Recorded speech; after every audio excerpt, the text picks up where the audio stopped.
Following developing news this morning after another person had to be rescued from an empty grain elevator in North Minneapolis. This happened just after midnight at the Fruen Mill complex near Thomas and Glenwood Avenues. We are told the person survived, but boy, when you fall 40 feet, you're going to have some pretty serious injuries. Our Ashley Roberts is live at the scene this morning. Ashley, I know it took took quite a while to rescue the person.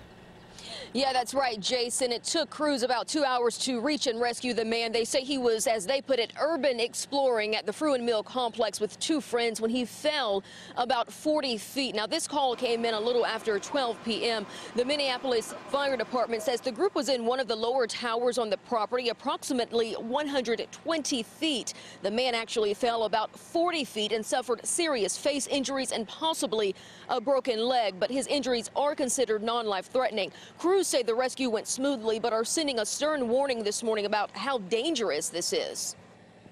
It's an unfortunate incident. I'd like to remind the public to stay out of these buildings. They're trespassing, they're breaking the law, and they're taking their lives into their own hands. And really, there's a lot of unknown hazards inside these buildings that no one can forecast until you get in them. And once people are in these positions, sometimes very difficult for us, very challenging.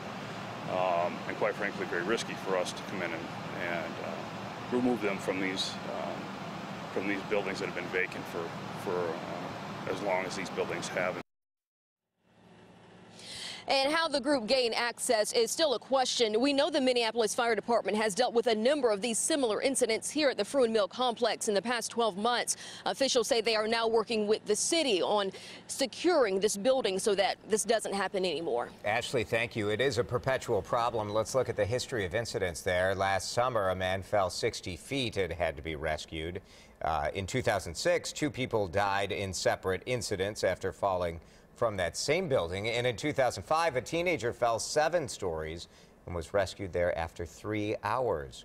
Earlier this month, a woman died at a different abandoned mill in Minneapolis. 20-year-old Emily Rowland of Cottage Grove fell 40 feet inside the old Bunge elevator.